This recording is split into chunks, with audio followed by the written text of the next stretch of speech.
యేసుక్రీస్తు నామములో బెతస్తా విడుదల పరిచర్య తరపున మీకు ప్రేమపూర్వకమైన వందనాలు. ఈ దిన వాక్య ధ్యానము, నీ రాజ్యము వచ్చునుగాక, నీ చిత్తము పరలోకమందు నెరవేర్చున్నట్లు భూమి అందంతను నెరవేరును గాక. మత్తయి సువార్త 6వ అధ్యాయం 10వ వచనం. ఇది కూడా వ్యక్తిగత అవసరాల గురించి కాక దేవుని విషయానికి సంబంధించిన మాట.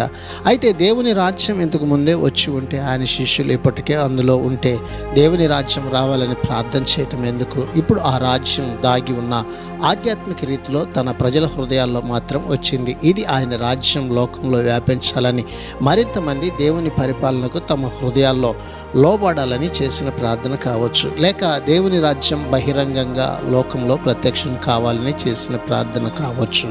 ప్రార్థన: మమ్మల్ని మిక్కిలిగా ప్రేమించిన మా ప్రియ పరలోకపు తండ్రి యేసయ్యా, నీ మహాకృపను బట్టి ప్రేమించి మరొక నూతన దినాన్ని మాకిచ్చినందుకు నీకు వందనాలు, స్తోత్రాలు చెల్లిస్తూ నీవు ఈ భూమి మీద వచ్చి ఈ రాజ్యం మా కొరకు సిద్ధపరిచిన విధానాన్ని బట్టి నీకు వందనాలు చెల్లిస్తూ యేసు పరిశుద్ధ నామంలో ప్రార్థించి అడిగి వేడుకుంటున్నాము తండ్రి. ఆమెన్.